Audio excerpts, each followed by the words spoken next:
Society. So nice to see you this morning. Thank you for coming by here. You know, the entire world, David, is fixated on what's happening in the Atlantic Ocean right now.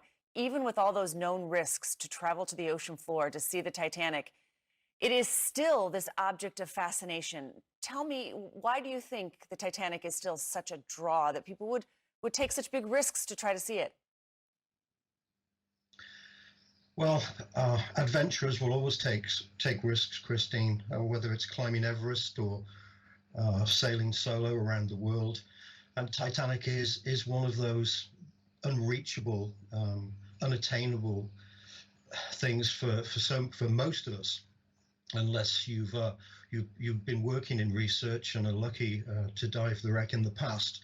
Or now, of course, as these adventurers have paid a great deal of money to go down. They do play an important role when they're down there. They're classed as mission specialists, and they do take part in some of the research while they're there. Why is Titanic such a draw?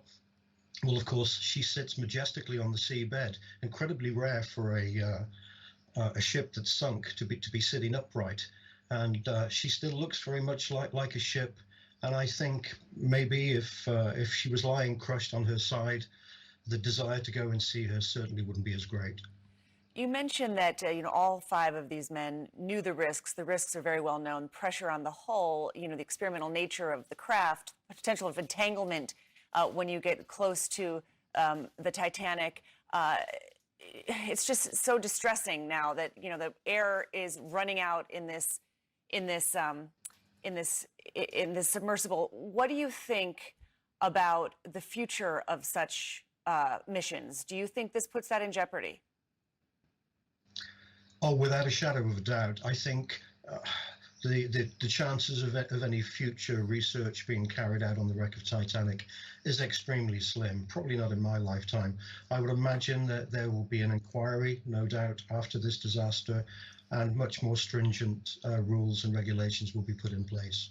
What do you make of the response? I mean, there are numerous countries and coast guards, private ships, all steaming to the area, aircraft looking for any sign of maybe the Titan floating at the top of the ocean. It's a remarkable response so far. It is. It's an incredible response, and of course the most frustrating thing is that it took 73 years to find the wreck of Titanic, even the bow section at over 400 feet in size. This little submersible is only 5% the size of that. And the chances of finding her in an area literally the size of the state of Connecticut, which is about 10 times the size of London here in the UK, are slim at best. Yeah, that's an interesting way to look at it, how the size of the Titan compared with the size of the Titanic and how long it took to find the Titanic. David Scott-Beddard of the British Titanic Society, thank you so much.